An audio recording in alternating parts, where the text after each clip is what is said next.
하나님의 성령의 역사로 이루어지는 것이고, 그래서 우리의 힘으로 되어지는 것이 아니다 그랬습니다. 자, 그래서 우리가 지금 계속해서 믿음에 대한 내용들을 보는데,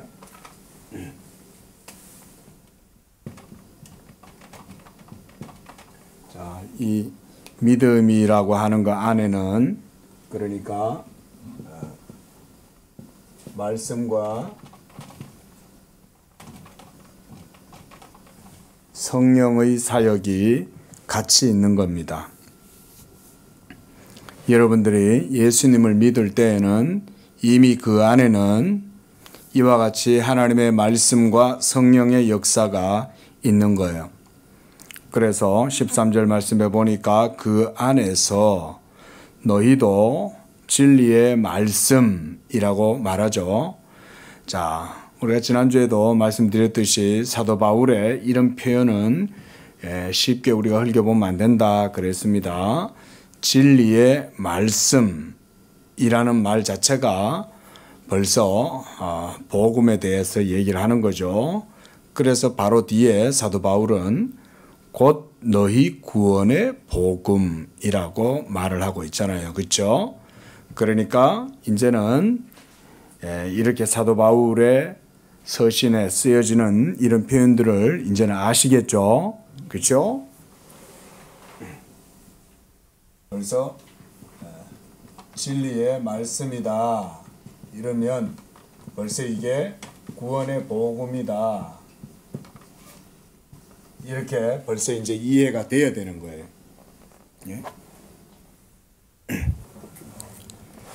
그리고 그 안에서 믿고 그랬습니다. 그렇죠? 그 안에서 또한 믿어라고 말을 했어요.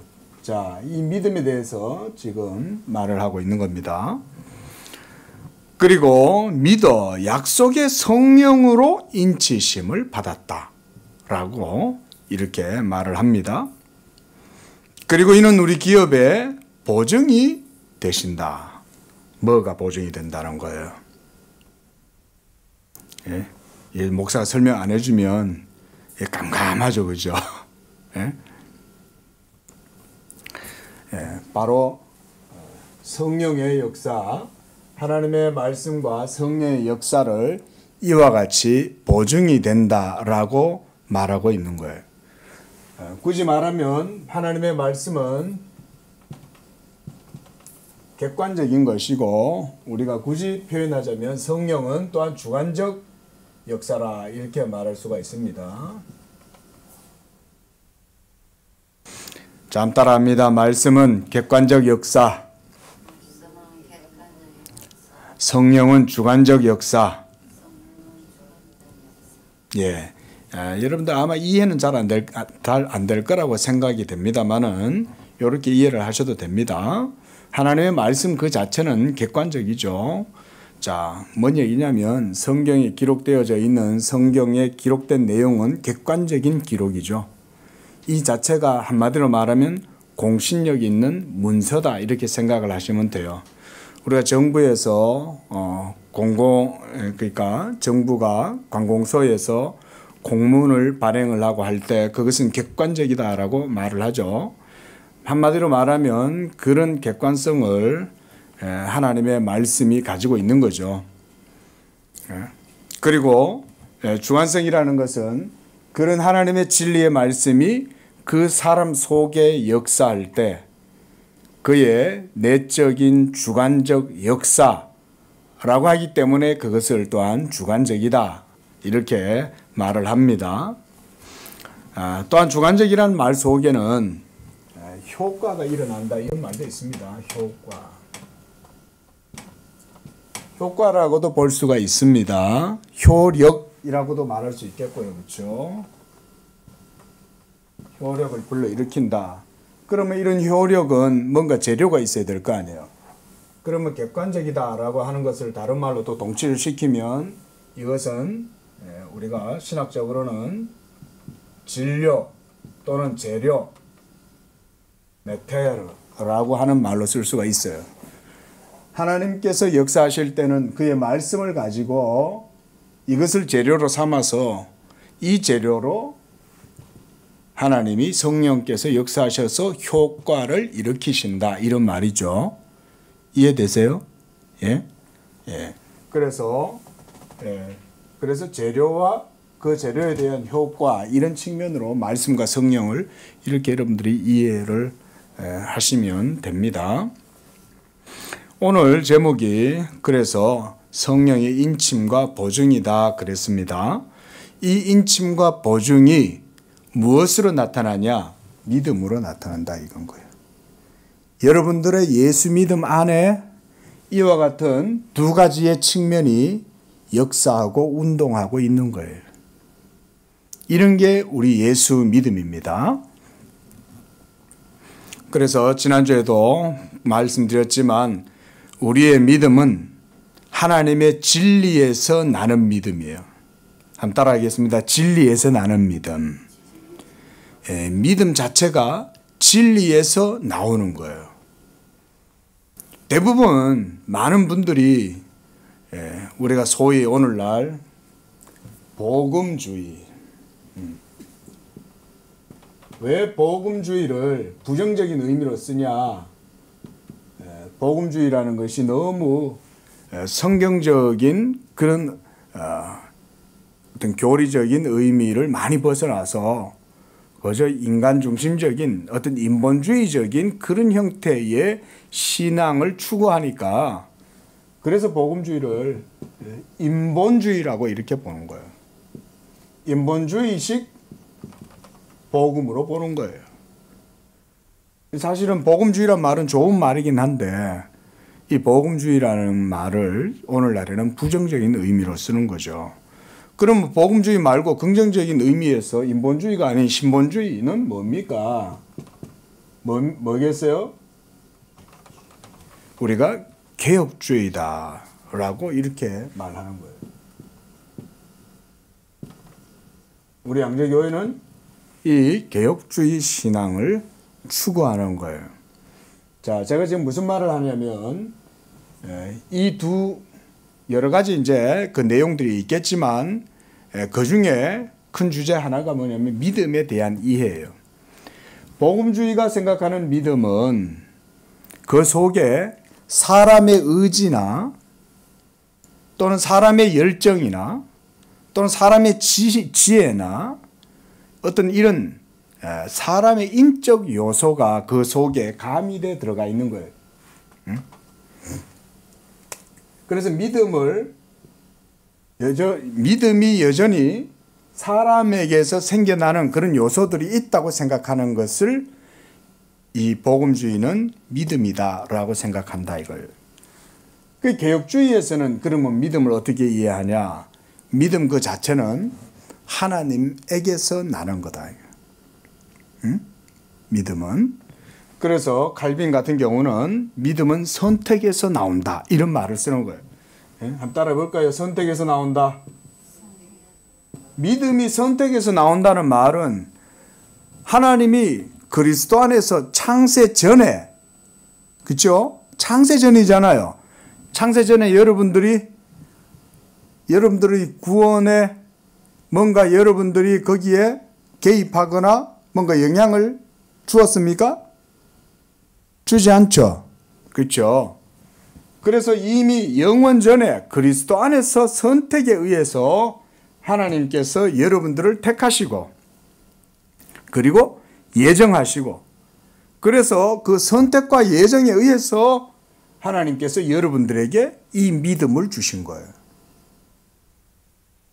바로 이런 식의 교리적인 성경적인 이해를 그래서 우리가 개혁주의 신앙이다라고 말을 하는 거예요. 이런 차이가 있는 거죠. 그 인본주의는 예수를 믿긴 믿어요. 삼위일체도 고백도 하고 예수님이 하나님의 아들이고 사람이시고 참 사람이시고 그가 우리 죄를 위해서 모든 대리적 속죄를 행했고 이런 모든 걸 다 고백을 해요. 그런데 예정론이나 특히 이런 데 가면 사람의 행위와 의지가 정확하게 이런 믿음에 대한 이런 이해를 가지고 있지 못한 경우가 많아요.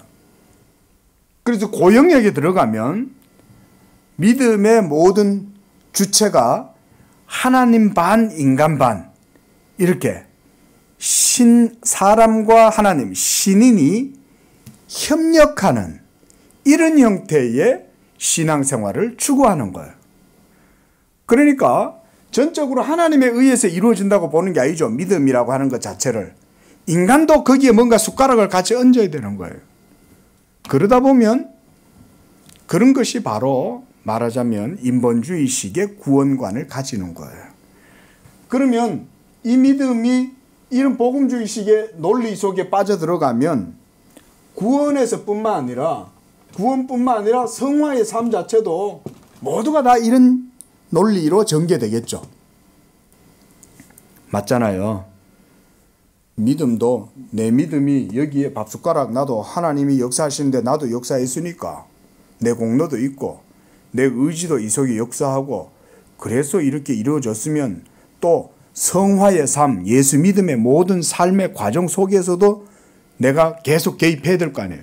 내 자신의 어떤 의지가 계속 거기 개입되고 그런 과정 속에 내 어떤 열정이라든가 이런 것들도 이루어져야 되고 이런 식의 구원관이 소위 말하는 우리가 뭐 펠라기우스라든가 아르미니우스라든가 이런 식의 소위 이런 인본주의식의 구원관을 가지게 되는 거예요.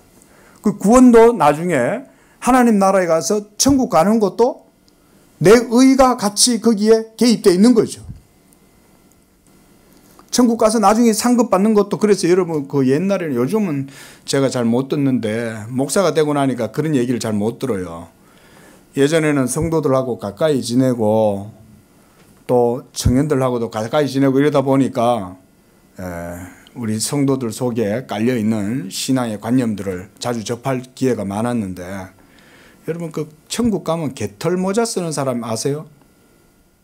천국 가면 어떤 사람은 면류관을 쓰는데 어떤 사람은 개털 모자를 쓰는 거야. 이런 얘기들이 있었어요. 요즘도 있는지 모르겠어요. 그리고 또 이런 말 들어봤습니까? 부끄러운 구원 이런 말 들어봤습니까? 아, 못 들어봤어요? 우리 양재교회에서만 말씀을 듣다 보니까 그런 말은 뭐 들을 일이 없으니까 부끄러운 구원이라는 말 들어보셨죠? 그렇죠? 부끄러운 구원이 뭔 말이에요? 예? 내가 예수님을 믿고 구원은 받았는데 예?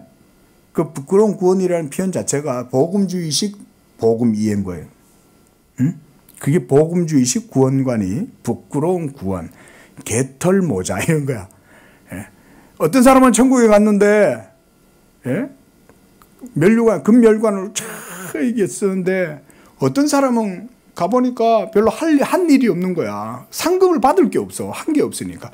그 구원을 받긴 받는데 행함이 없으니까 행위가 없어가지고 천국 가니까 그 사람은 행위가 없으니 개털 모자를 쓰는 거야. 그 바로 그런 개털 모자를 쓴 사람이 구원을 받긴 받았어. 그래서 무슨 구원이라는 거예요? 부끄러운 구원이라고 그러는 거예요. 응? 그 얘기는 뭐예요? 그 부끄러운 구원이란 말 속에는 뭐가 좀 깔려져 있어요? 인간의 행위가 깔려 있는 거죠. 그렇죠? 행위의 상급에 대한 척도가, 가치 척도가 그 속에 있잖아요. 이런 게 전부 어디서 나온 말이냐? 복음주의, 인본주의식 이런 복음주의 구원관이 그런 말들 속에 성도들 속에 자리 잡고 있는 거예요. 응? 그러다 보니까 교회를 다녀도 복음의 영광을 모르는 거예요. 하나님의 선택이라든가 하나님의 예정, 하나님의 주권, 하나님의 하나님 되심, 하나님의 그분의 자기 영광을 위한 하나님의 자기 열심 이런 의미가 그들의 신앙 속에는 없는 거예요. 하나님이 여러분들을 선택하고 여러분들을 구원한다라고 하는 식의 이런 믿음에 대한 이해가 없다 보니까 믿음 생활도 전부 다 개털모자 구원 안 받고 면류관 받고 부끄러운 구원 안 받고 자랑스러운 구원 받고 이러려고 애를 쓰더라 이거죠. 그런 부끄러운 구원이라는 게 성경에 어디 있어요? 개털모자는 또 어디 있어요? 예수님 마지막 날 천국 갔는데 야 니는 그래도 부끄러운 구원이라도 받아서 다행이다 야 이러겠어요? 그런 게 성경에 어디 있냐고요? 없잖아요. 그걸 누가 만들어냈겠어요? 이런 잘못된 믿음에 대한 이해가 바로 이런 데서 나온다. 그래서 우리는 하나님 말씀을 배우면서 이런 거를 자꾸 얘기를 해드리는 거예요, 여러분들한테. 오늘 우리가 하고 있는 이 믿음에 대한 이해도 바로 믿음 안에 역사하는 것은 오직 하나님의 진리의 이런 활동, 하나님의 역동적인 진리의 역사, 이런 거죠. 그런 얘기를 이제 오늘 하는 거예요. 그래서 그 안에서 우리가 지금 에베소서 1장에 보고 있는 거잖아요. 에베소서 1장 유명하잖아요. 예정론. 그렇죠? 그리스도 안에서 창세전에 너희를 택하사 예정하사, 예? 이런 모든 것이 다 우리의 구원의 복음 안에 역사하는 하나님의 진리다 이거죠. 그래서 진리의 말씀, 구원의 복음을 듣고 또한 믿어. 여기서도 듣고 그러죠. 그렇죠? 이어서 사도 바울이 항상 이거 강조합니다. 듣고. 자, 믿음은 어디서 나온다고 그랬어요? 들음에서 나오잖아요. 듣고 그랬죠. 듣고 뭘 듣고? 진리의 말씀 곧 구원의 복음을 듣고 그 다음 어떻게 했어요? 믿어 그랬어요. 그렇죠? 그 안에서라고 그랬어요. 이 그 안에서란 누구겠어요? 그가? 예수님이죠. 그 안에서란 예수님. 예수 그리스도, 예수 안에서 듣고 믿어 그랬어요. 자, 이 말은 뭔 말이냐면 이런 말이에요. 믿음에, 여러분에게 믿음이 일어나게 될 때 그 믿음의 역동성과 활동 자체가 이와 같이 진리의 말씀에 의해서 이루어지는 게 믿음이다 그 말인 거예요. 이해되세요? 그러니까 이게 아니다 이거예요. 믿음을 이런 식으로 이해하면 안 된다. 인간이 거기다가 플러스 알파를 해갖고 믿음이 이루어진다 그런 게 아니라는 거예요. 응? 칭의도 아니고 성화도 아니고 그리고 마지막 날 천국 가갖고 상급 받는 것도 그게 아니다 이거예요. 이런 행위 상급론이 복음주의식 이런 이해 속에 인본주의식 사고방식 속에 깔려있는 이유는 믿음을 이렇게 이해를 하지 않아서 그런 거예요. 믿음 자체가 하나님의 선택에서 나오는 거고 이 믿음이 여러분 속에 일어나게 되는 것은 진리의 말씀을 듣고 그 안에서 믿어. 그래서 말씀과 성령이 여러분 안에서 역사함으로써 이런 객관적이고 주관적인 역사가 여러분 안에 재료와 효과를 불러일으킴으로써 믿음을 불러일으킨다. 믿으시기 바랍니다. 자, 그래서 여기에서 이제 성령을 인치심이다 라고 이렇게 표현해요. 인치심이라는 말은 주관적인 표현입니다. 여기서는 인치심이란 얘기는 우리가 도장 찍는다 이 말이잖아요. 응? 여러분들이 하나님의 백성이라고 하는 것에 대한 이 인치심을 통해서 확실성을 가지는 거예요. 우리가 관공서에서 문서를 만든 다음에 뭐 해요? 마지막에 보낼 때 딱 이렇게 서초구청장, 서울시장 뭐 누구 이러면서 딱 찍잖아요. 관인을 찍는단 말이에요. 그때 그 도장이 뭐냐면 확실함을 보여주는 거예요.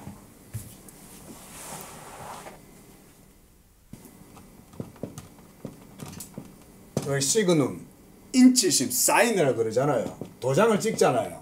이 인치심이라고 하는 것 자체가 뭐냐면 진리의 말씀이 확실하다는 걸 성령이 보여주는 거죠. 그래서 이 주관적인 성령의 역사지만 이것이 확실함으로 주어지는 거예요.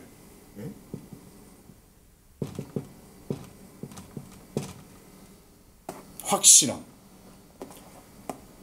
여러분 여기 성경에 기록되어져 있는 이 말씀이 여러분들의 영혼의 생명이 되고 여러분들의 영혼의 구원의 말씀이 된다는 거, 그거 객관적인 사실이지만 이 객관적 사실이 여러분들에게 확실하게 주어지게 될 때 어떻게 이것의 확실성을 여러분들이 확인할 수 있어요? 어떻게? 재료가 주어져 있지만 주관적 역사가 있어야죠. 누가 역사하셔요? 누가 역사하셔요?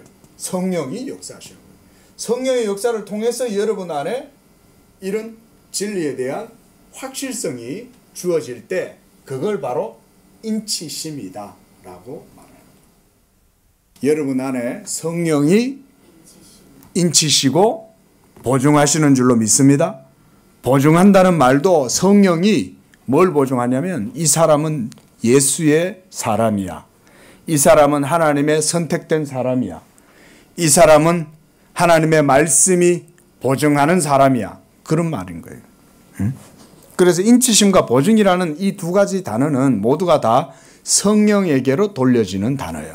특히 성령의 사역에 돌려지는 거예요. 성령의 사역. 자, 보세요. 인치심과 보증 그랬습니다. 자, 이런 인치심과 보증이 결국은 성령의 사역이죠. 그렇죠? 성령의 사역의 효과를 통해서 생겨나는 거죠. 그래서 확실함과 또한 동시에 확신이 피두키아라 그랬잖아요. 이게 같이 생겨나는 거예요. 예? 그래서 우리가 신학에서도 캐리티튜도다, 그 다음 피두키아다 이런 말을 씁니다. assurance, 확신 이런 말을 쓰는 거예요. 자, 이제 오늘 36절 우리 한번 보겠습니다. 칼빈이 어떤 얘기를 하는지 한번 보겠습니다. 기독교 강요 3권 2장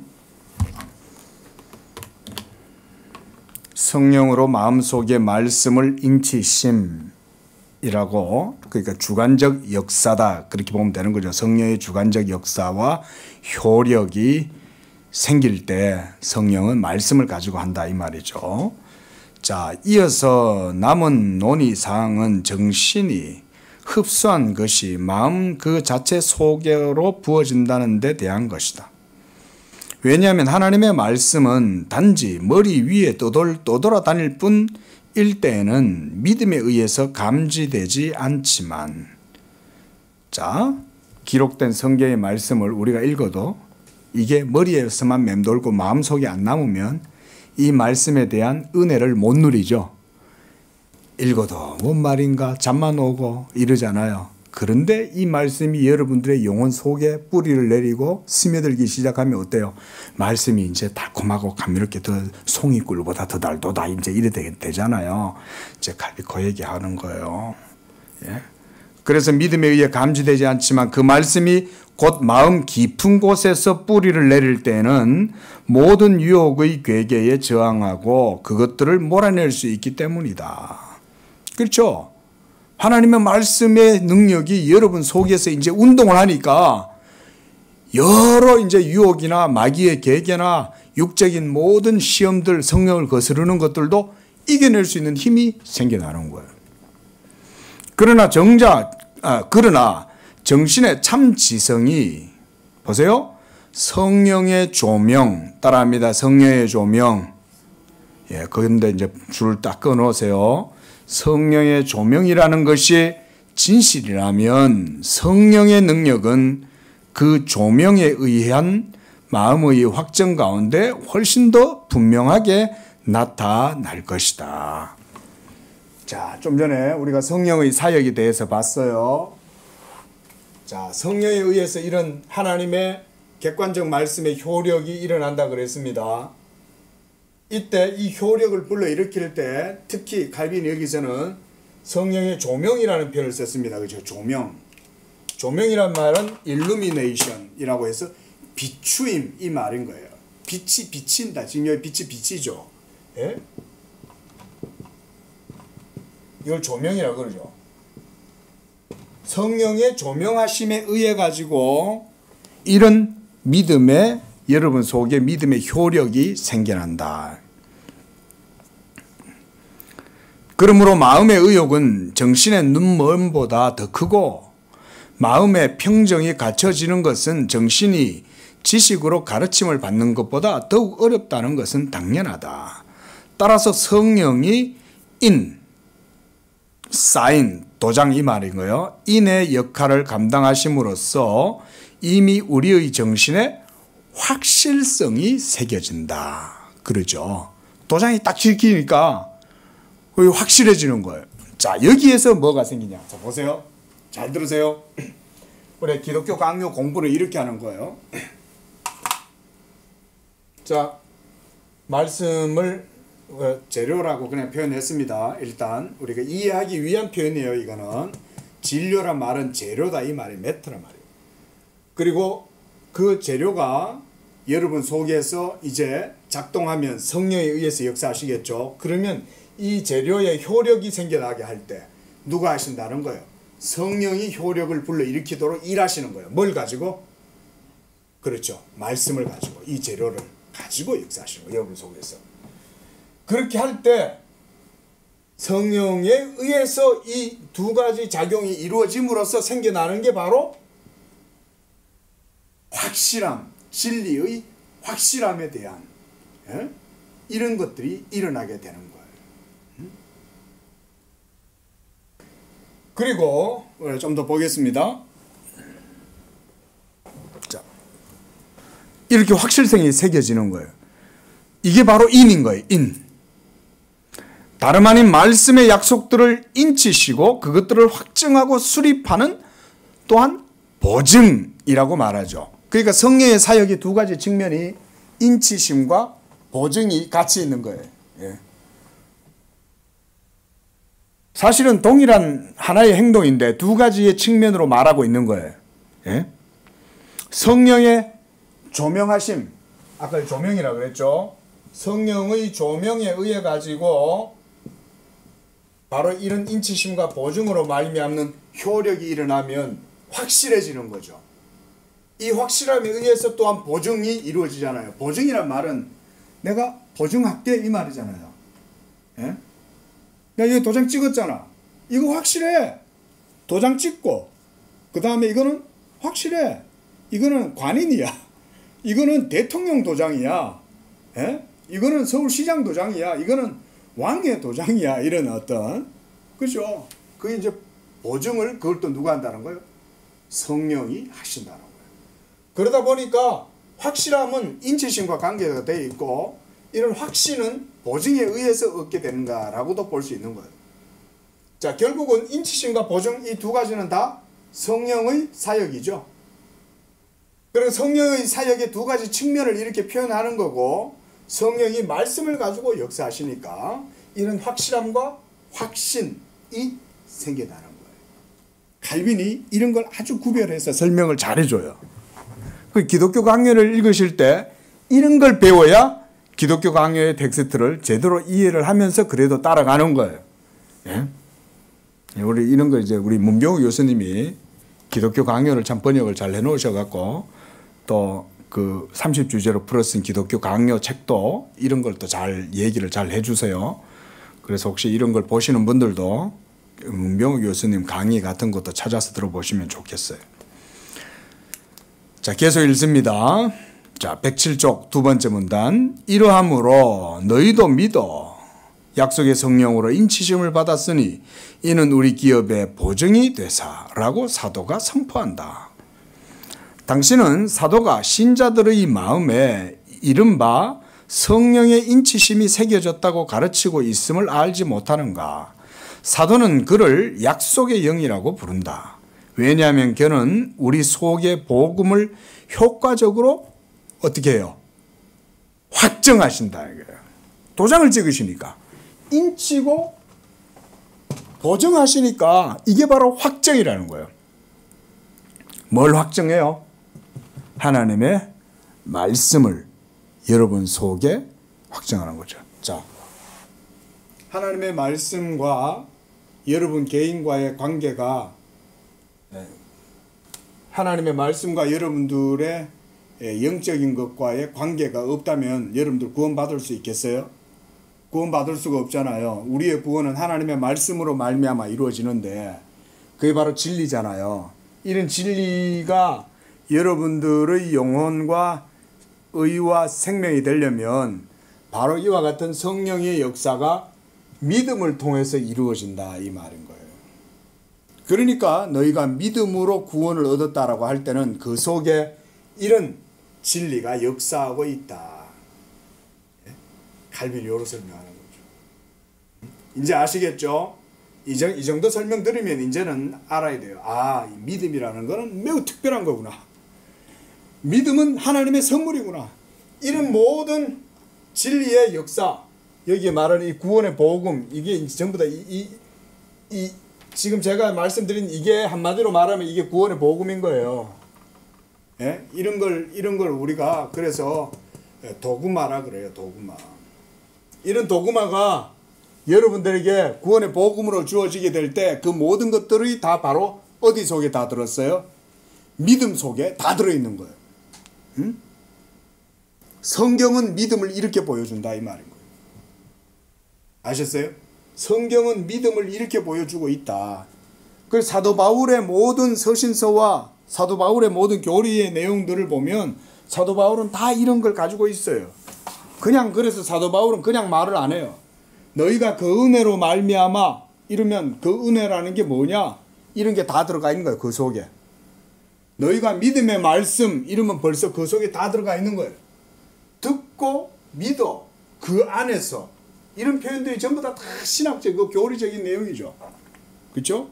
칼빈은 이런 거를 다 풀어내는 거예요. 우리는 그냥 읽잖아요. 그렇죠? 여러분들 그냥 성경 읽으시면 어때요? 이런 그냥 읽고 그냥 슬슬슬 지나가죠. 하지만 칼빈은 그렇게 안 본다 이거죠. 그 속에 스며들어 있는 아주 정치하게 아주 이렇게 치밀하게 세워져 있는 교리의 이런 의미들, 이런 것들을 다 잡아가지고 이렇게 설명을 할 수 있잖아요. 이런 게 이제 우리가 기독교 강요를 배우는 이유죠. 기독교 강요 안 하면 어디서 이런 거 못 듣습니다, 여러분. 기독교 강요 안 하면. 물론 다른 이제 청교도들의 저작에도 이런 표현들이 들어있긴 해요. 있긴 한데 칼빈만큼 이렇게 정확하게 크게 체계를 딱 잡아가지고 설명해 주는 신학자가 그렇게 많지는 않아요. 개혁주의자들 중에서도. 그러니까 기독교 강요를 읽고 이렇게 설명을 들어야 돼요. 읽고 공부를 해야 돼요. 강독을 해야 돼요. 그래서 우리가 지금 하는 거죠. 자, 계속 봅니다. 그래서 거기서도 줄을 끊어서요. 효과적으로 확정한다. 방금 우리가 읽었던 효과적이란 말도 여러분들이 이런 거를 줄 끊어야 돼요. 에펙추얼하게 역사한다 이 말이죠. 그가 고린도 사람들에게 전하는 우리에게 기름을 부으신 이는 하나님이시니 그가 또한 우리에게 인치시고 보증으로 우리 마음에 뭘 주셨어요? 성령을 주신 거예요. 그러니까 성령이 바로 하나님의 인치심이고 보증인 거예요. 우리 안에 이 성령이 계시는 줄로 믿습니다. 뭔 말이냐면 다시 이제 정리를 해봅니다. 자, 교리적인 이제 설명이에요. 서술이에요. 우리가 구원을 어떻게 받아요? 믿음으로 구원받죠. 그 믿음으로 구원받았다는 사실을 우리가 어떻게 알아요? 뭘 근거로 알아요? 그렇죠. 하나님의 말씀으로 아는 거죠. 그죠? 그런데 그 하나님의 말씀이 또 참이라는 건 어떻게 알아요? 그렇죠. 왜? 성령이 뭘 하시기 때문에? 보증이 되시고 인치심이 되시기 때문에 여러분 속에 주관적인 이런 객관적인 확실함과 주관적인 확신이 여러분 속에서 성령을 통해서 얻게 되는 거죠. 아시겠어요? 그러니까 이 믿음에 대한 구원의 확신이 분명하게 있는 거예요. 기억하세요? 자, 칼빈이 지금 그걸 설명하는 겁니다. 같은 맥락에서 그는 소망함과 확신과 담대함, 소망. 자, 믿음에서 나오는 거죠. 그렇죠? 바로 이렇게 진리에 의해서 작동하는 믿음 안에서 소망도 나오죠. 왜냐하면 진리에 기초하는 거니까. 진리에 기초한 믿음이니까 소망도 있죠. 지금 힘들고, 지금 괴롭고, 지금 어렵고, 지금 내가 곤란하고, 내 힘이 약해서 내가 감당할 수 없고, 이런 여러 가지 부정적인 상황이 여러분들한테 닥칠지라도 이런 믿음이 있다면, 이런 말씀에 기초한 믿음을 여러분 안에 가지고 계시다면 그 사람에게는 소망이 있겠죠. 그 다음 확신이라 그랬어요. 그렇죠? 이런 확신이 얼마나 중요해요. 예수 믿으면서 그죠? 삶을 살아갈 때 이런 확신이 있어야 되잖아요. 이런 확신이 있으면 그 사람은 자유함이 있죠. 일단 자유함이 있다는 것은 거리낌이 없다는 것이고 담대하다는 말이잖아요. 여기서도 소망함과 확신과 담대함이 그의 기초가 모두 다 이러한 성령의 보증에 둔다 그런 거예요. 어떻습니까?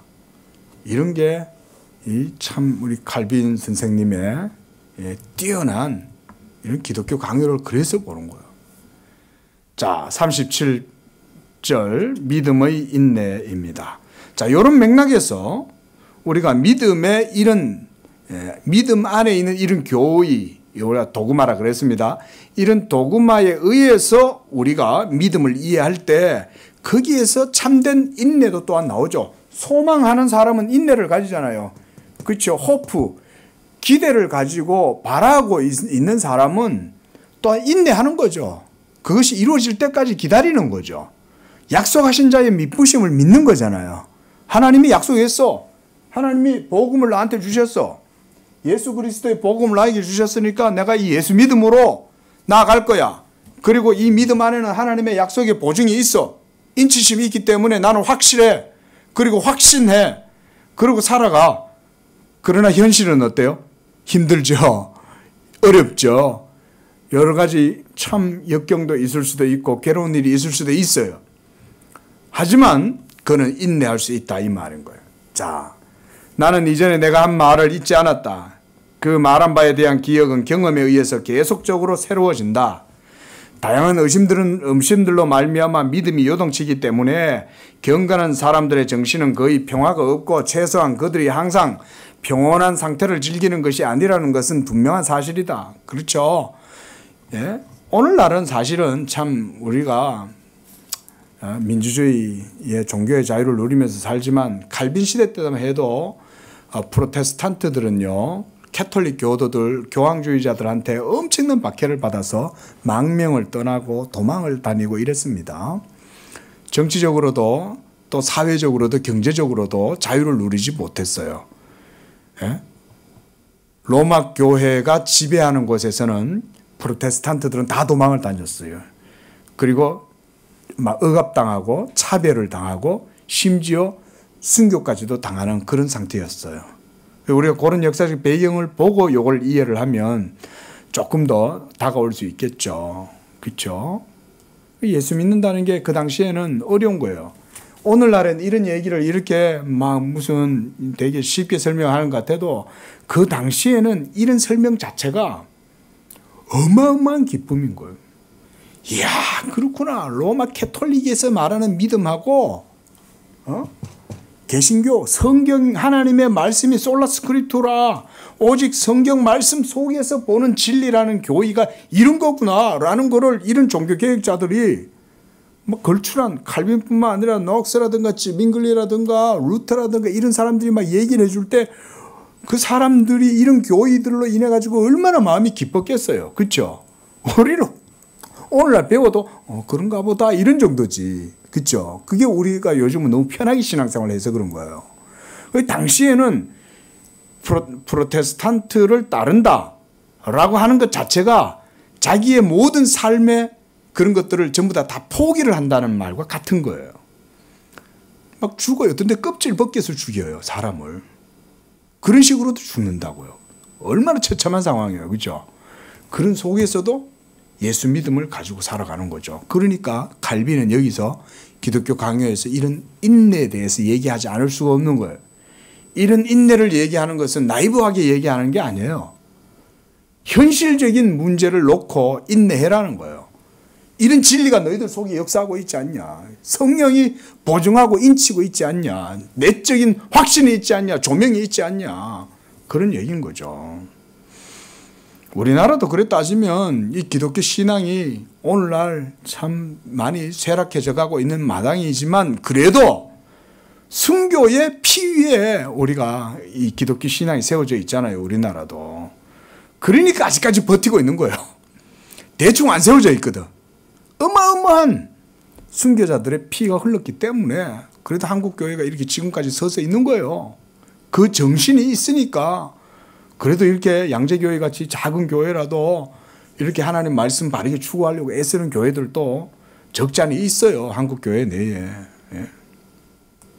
다 하나님 은혜입니다. 이것도. 그래 따지면 이런 것도 하나님 은혜죠. 지금 유럽은 뭐 완전히 다 예? 이슬람화 되기도 하고 예? 자유주의화 되고 뭐 기독교 신앙이 완전 좌경화 돼 갖고 철학적 신앙으로 전부 다 흘러가고 있죠.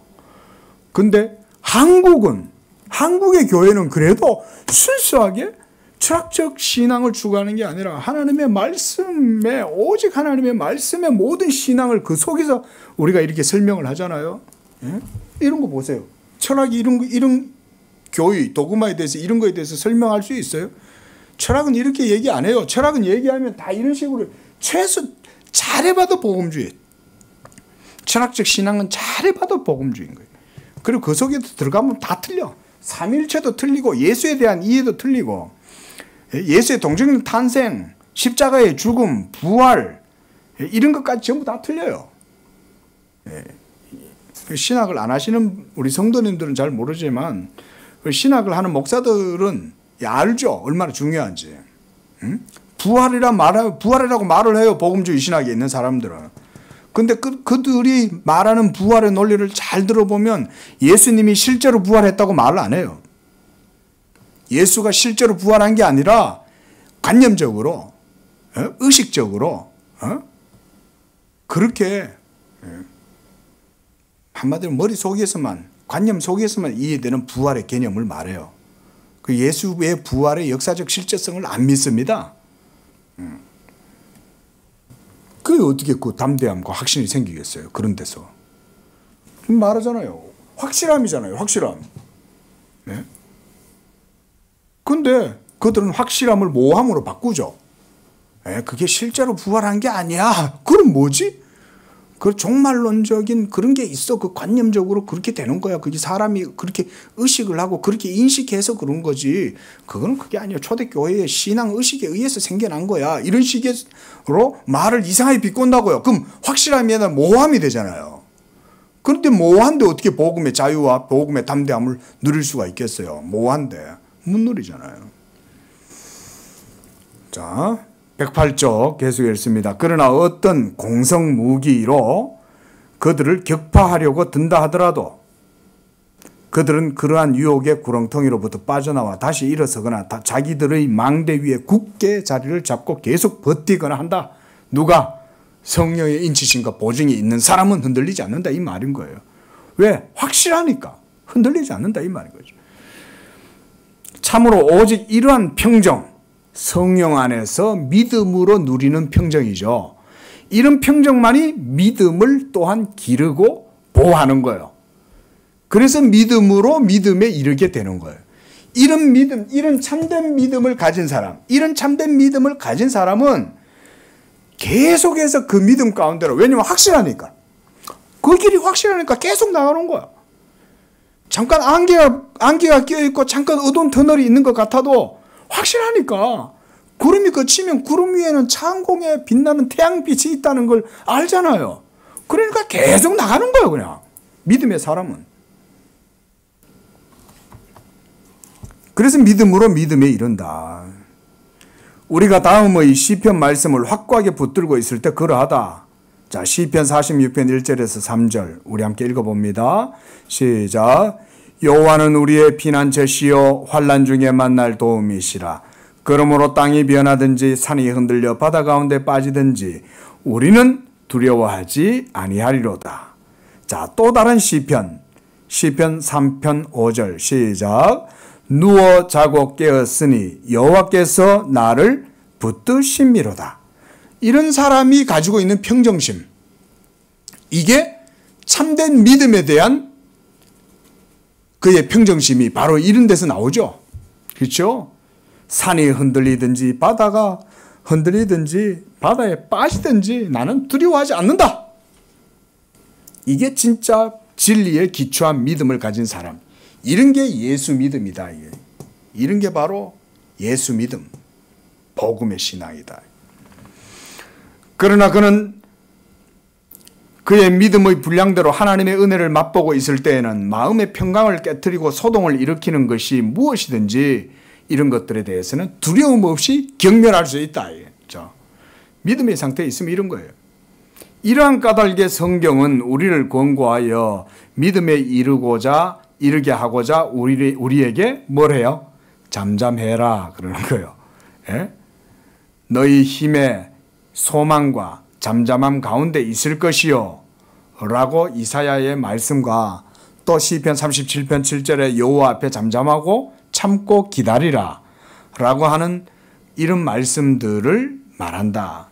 이러한 구절들은 너희에게 뭐가 필요해요? 인내가 필요함을 말한다 이건 거예요. 잠잠하고 기다려야 되잖아요. 그러니까 뭐가 필요하겠어요? 인내가 필요한데 인내하려면 뭐가 있어야 돼요? 인내하려면 뭐가 있어야 돼요? 믿음이 있어야 되는 거죠. 이런 믿음이 있어야 인내할 수 있는 거죠. 그 안에서 소망하고 약속하신 자의 미쁘심을 바라보고 확신하고 그 다음에 확실하고 이렇기 때문에 그는 인내할 수 있는 거죠. 자, 이 모든 게 다 인내도 믿음에 의해서 이루어지는 거다. 자, 38절. 공로에 추론한 기초한 추론이 아니라 은혜에 기초한 믿음의 확실성. 자, 여기에서 우리는 우리를 향한 하나님의 은혜에 관한 교리를 오직 도덕적 추론에 근거해서만 세울 수 있다고 여기는 스콜라주의자들의 교리가 얼마나 위험한 것인지를 헤아릴 수 있다. 좀 전에 봤던 게 그건 거예요. 보세요, 여기. 복음주의가 위험하죠. 그렇죠? 제가 깊이 설명은 안 해도 기본적으로 이런 인본주의에 경도된 복음주의식의 믿음의 이해는 모든 칭의에서 뿐만 아니라 칭의에서부터 시작해서 성화의 모든 과정 속에 다 속속들이 영향을 미치겠죠. 그러면 이 사람의 모든 신앙의 삶을 좀먹겠죠. 그렇죠? 좀먹게 되는 거예요. 그러면 그게 문제가 생겨나죠. 자, 여러분 남대문 동대문 시장 가가지고 여러분들이 이미테이션 짜가를 샀단 말이에요. 자, 짜가는 문제가 일어나요? 안 일어나요? 반드시 일어나죠. 하지만 그게 정품이면 어때요? 보증이 있죠. 그렇죠? 예? 정품은 딱 출고할 때 제품 번호와 함께 딱 나중에 워런티까지 정화하잖아요. 근데 짝은 안 그렇죠. 그러니까 스콜라, 그러니까 로마 카톨릭 교도들의 스콜라식 믿음도 유사해요. 복음주의하고. 거기에도 여전히 인본주의적인 요소로 가득한 거예요. 예? 그러다 보니까 그런 것들이 얼마나 위험하냐라고 그러는 거예요. 그들은 모든 사람은 그들 자신의 도덕적 삶에 있어 무가치하지 않다고 생각한다는 입장을 견지하고 있다. 인간의 행위가 중요하다고 생각한다는 거예요. 이러한 입장에서와 같이 우리가 우리의 행위로서 우리를 향하신 주님의 정서가 어떤지를 판단해야 한다면 내가 고백하는 바 우리는 결코 추론을 통해서는 은혜를 얻을 수 없을 것이다. 믿음은 단순하고 그저 베푸시는 약속에 부합해야 하므로 어떤 의혹스러운 논쟁의 여지도 남아있지 않다. 만약 우리가 하나님은 우리의 삶의 순결함이 지니는 가치에 따라 우리에게 호의를 베푸신다고 미루어 생각한다면 과연 어떤 종류의 확신이 우리를 무장할 수 있겠는가? 자, 무슨 말일까요? 이게 지금 거기 지금 방금 있죠. 우리의 삶의 순결함의 가치에 따라서 하나님이 은혜를 베푸신다고 생각한다면 이 말인 거예요. 자, 간단한 얘기예요. 이 얘기예요. 여러분들의 행위에 의해서 아까 행위의 상급에 대해서 얘기했죠.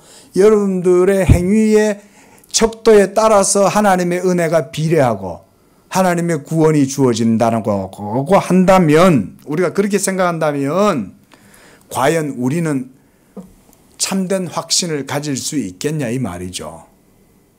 여러분들이 하나님에 대한 열심 행함을 가지고 이런 구원에 대한 확신을 여러분들 스스로 흔들리지 않고 가질 자신이 있습니까? 그러면 성도는 확신을 가지지 못하고 무너져 버려요. 왜냐하면 우리의 모든 행위에는 문제가 많잖아요. 그렇죠? 근데 로마 캐톨릭 교도들, 스콜라 철학자들은 그렇지 않다는 거죠. 인간의 행위를 강조한다는 거예요. 그래서 착하게 살아라. 도덕적으로 선함을 행해라. 그러면 하나님이 여러분들의 그런 선행을 따라서 은혜도 주시고 구원도 주시고 상급도 주신다. 라는 식으로 얘기하는 거지. 이런 게 도덕 종교라고 하는 거예요. 이건 복음 종교가 아니라 도덕 종교. 도덕 종교는 인본주의적인 종교예요. 지금 칼빈이 그 얘기하고 있는 거예요. 이러한 문제들에 대해 적절한 곳에서 다루기로 유보한 바 있으므로 나중에 얘기합니다. 이 뒤에 구원론에 가가지고 지금으로서는 그것들은 더 이상 따지지 않겠다. 특별히 이렇게 하려는 이유는 추론이나 의심이나 그것들과 유사한 다른 무엇보다 믿음에 배치되는 것, 이런 거죠. 믿음에 배치되는 것, 이거죠. 이거 얘기하는 거예요. 믿음에 배치된다는 거는 이런 인위적이고 인본주의적인 이런 것들은 어디에도 없다는 사실이 지극히 분명하기 때문이다. 성경은 이런 걸 얘기 안 한다 이 말이에요. 예? 아셨죠? 성경은 이런 얘기 안 해요. 개털 모자 구원, 부끄러운 구원 이런 거 없어요. 그래서 십자가에 달린 한편 강도는 부끄러운 구원 받았다. 어릴 적에 자꾸 이게 우리 어릴 적에도 어른들이 그런 신앙을 갖고 있었던 거예요. 그래서 내가 어릴 적에 그걸 들은 거예요. 십자가에 있는 그 강도는 부끄러운 구원을 받았다. 저희 어머니도 참 신앙이 아주 남다르게 뛰어난 참 열정적이셨는데 이런 얘기를 해주셨던 거예요, 저한테. 우리는 그런 걸 듣고 자란 거예요. 뭐 어떤 간증도 그런 거 들었어요. 뭐 괴뢰군들이 내려와서 막 예수 믿는 사람들을 집단 학살을 하는데 아니 그 따발총을 들고는 야 믿을 거야 안 믿을 거야 안 믿는다고 하면 살려줄게 지금이라도 빨리 말하고 나와 하니까 예수 전부 다 이제 예? 나는 죽는다. 나는 예수 믿고 나는 죽음보다 예수 믿음을 선택하겠다. 이러고는 다 이제 집단 학살을 당하는 거예요. 그런데 그 중에 어떤 사람이 배교를 한 거야. 나는 그냥 나는 예수 안 믿으랍니다. 이러고 나왔다는 거예요. 근데 보니까 그 총을 들고 쏘던 이게 이제 뭐 있었는지 사실이 제가 몰라요. 어릴 때 제가 이 얘기를 들었어요. 어머니한테. 이제 괴뢰군이 이렇게 이제 딱 그 사람을 쏠려다가 그 사람이 이제 죽이지 않고 살린다고 이제 구덩이 밖으로 꺼냈는데 그 괴뢰군 눈에 천사가 이렇게 내려오다가 그 사람의 천사가 다시 올라가는 게 보였다. 이런 말을 내가 들었어요. 예. 예. 그렇죠. 예. 옛날에 어른들 신앙생활 하실 때는 이런 얘기들이 많이 떠돌았던 거예요. 우리 선대에는. 그게 뭐 사실성이 있는지는 그건 지금 중요한 게 아니에요. 근데 그러면서 뭐라고 얘기하냐면 그 괴뢰군이 자기 따발총을 버리고 자기가 그 구덩이 속으로 들어갔다는 거예요. 예? 그 얘기를 내가 어릴 적에 들었어요. 그러면서 하는 말이 뭐냐면 그래도 그 괴뢰군, 공산군은 그래도 그 마지막에 자기가 예수님을 믿고 그래서 이제 순교를 했는데 그 사람은 부끄러운 구원을 받았다. 이런 얘기를 들었던 거야. 십자가의 한편 강도도 부끄러운 구원을 받았다. 이렇게 얘기를 한 거예요. 다 그 부끄러운 구원이라는 말 속에 뭐가 들어가 있냐 이거예요. 전부 다 이 행위의 상급의 이 기준, 가치 기준이 그게 다 들어가 있는 거잖아요. 그죠? 이런 식으로 복음을 이해했다 이건 거예요. 이런 게 오늘날 한국 교회를 좀 먹고 있는 거다. 예. 우리가 이런 거를 다 벗겨내야 되는 거예요. 그래서. 예? 그래서 우리는 양재교회는 이런 걸 추구하는 거예요. 믿으시기 바랍니다. 자, 스콜라주의자들은 사람이 미움을 받을 만한지 사랑을 받을 만한지 아무것도 모른다는 전도서의 말씀을 거듭 그들의 입에 올리면서 이를 가장 사악하게 곡해한다. 그렇죠? 여러분들이 믿음을 받을지 사랑을 받을 만한지 어떻게 알아요? 전도서 말씀처럼. 그거는 오직 하나님의 뜻에 따라 택하심을 따라 이루어지는 거지. 내가 야곱은 사랑하고 에서는 미워하였다. 근데 그건 하나님만 아는 거지 다른 사람은 모르잖아. 예? 그러면서도 이런 말씀들을 곡해한다는 거예요. 로마 캐톨릭 교도들이, 신학자들이. 자, 이 구절에 대한 불가타 성경의 이런 번역이 잘못되었다는 점은 굳이 문제 삼지 않고 넘어가자. 왜냐하면 심지어 어린이들조차도 솔로몬이 이 말씀으로 의미하는 바가 무엇인지 놓치지 않을 것이기 때문이다. 만약 누군가 사안의 현 상태로서 하나님이 어떤 사람들은 미움으로 신문하시고 어떤 사람은 사랑으로 안으시고 요량한다면 그런 노력은 헛될 뿐이고 그런 부대낌은 무익할 뿐이다. 그렇죠? 구원이 하나님의 믿음이 하나님의 선택에서 나온다면 그렇잖아요. 아무리 노력한들 그리고 어떻게 한들 그게 달려있는 게 아니죠. 하나님의 선택에서 나오는 건데 믿음이. 전도서는 의인과 불경건한 자, 제사를 드리는 자와 드리지 아니하는 자의 모든 것이 동일하게 일어난다고 전한다. 이로부터 알 수 있는 것은 하나님이 모든 것을 번성하도록 성공시키는 사람들이라고 해서 그의 사랑이 항구적으로 입증되는 것이 아니며 그가 고난을 주시는 사람들이라고 해서 항상 그의 미움을 드러내시는 것이 아니라는 사실이다. 우리는 이게 예수 믿는 사람들이 그러잖아요. 되게 못 살아. 맨날 사고가 나고 맨날 어려움이 생기고 맨날 고통 가운데 있고 착한 일도 많이 하고 좋은 사람인데 맨날 병들고 저 사람이 하나님 복을 못 받았는가 보다. 우리는 그런 식으로 판단할 수 있잖아요. 그게 아니다 이거죠. 그리고 역으로 모든 하늘마다 형통하고 잘되고 복을 받고 막 잘돼. 그렇다고 해서 그 사람이 하나님의 사랑 가운데 있는 것이라고 판단해서도 안 된다는 거예요. 모른다는 거죠. 그거는. 자, 제일 밑에 줄. 그는 인간의 타고난 덧없음을 논증하시려고 이렇게 하신다. 인간의 행위가 덧없다 이거예요. 그가 아무리 선한 사람이고 아무리 악한 사람이라 할지라도 진정한 하나님의 의로우심은 어디에서 드러나요? 하나님 자신의 선택의 행위에서 드러나는 거예요. 자, 한번 따라하겠습니다. 하나님의 행위에서 의로움이 드러난다. 이번 주에 설교의 주제가 여호와 하나님의 의로우심이에요. 예? 우리는 의로움이라는 모든 기준을 인간 자신에게 두잖아요. 하나님이 의로운 분이라는 사실을 별로 생각을 못 하잖아요. 그러나 사실은 성경을 보면 성경에서는 하나님이 모든 구속의 역사를 이루실 때 이 구속의 역사의 기초가 바로 하나님 자신의 의로우심에 있다고 얘기하는 거예요. 그러니까 선택하시는 그분의 선택과 결정도 하나님의 의로우심에 달려있는 거예요. 그래서 복음에는 하나님의 의가 나타나는 거예요. 이런 건 깊죠. 이런 건 깊은 복음의 교리예요.